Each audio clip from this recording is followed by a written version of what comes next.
आज चाहिँ हामी पोटा कलेजा बनाउँदैछौँ। मासु नखाने मान्छेले यो भिडियो नहेर्नु होला, किनभने राम्रो लाग्दैन मासु नखाने मान्छेहरूले। मासु खाने मान्छेले चाहिँ हेर्न सक्नुहुन्छ। यसमा चाहिँ भर्खरै खडा मसला यानि कि गरम मसला र प्याज मात्रै हालिएको छ, अरू केही पनि हालिएको छैन।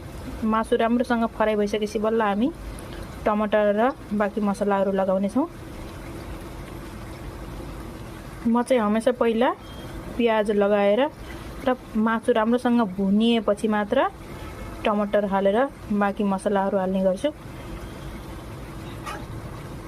आज चाहिँ बाहिर मौसम 2 दिनदेखि चिसो छ, धेरै गर्मी भएको छैन, पानी आइरहेको छ बाहिर चाहिँ। हामी चाहिँ भित्र यो पोटा कलेजी बनाउँदैछु। म चाहिँ मासु भन्दा नि मलाई पोटा कलेजी या त फिस मनपर्छ।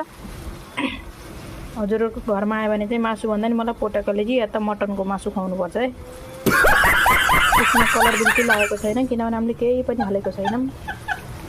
यो अहिले सिर्फ फ्राई गरुन्जेरी मात्रै हो।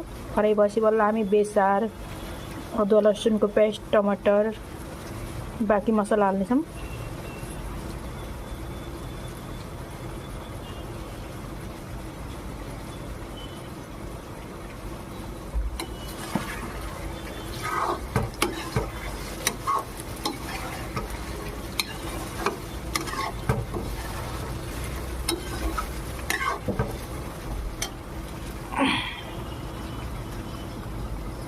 भिडियो लाइभ बनाउनु हुन्थ्यो, अब के गर्नुहुन्छ, लाइभ चाहिँ नगर्ने।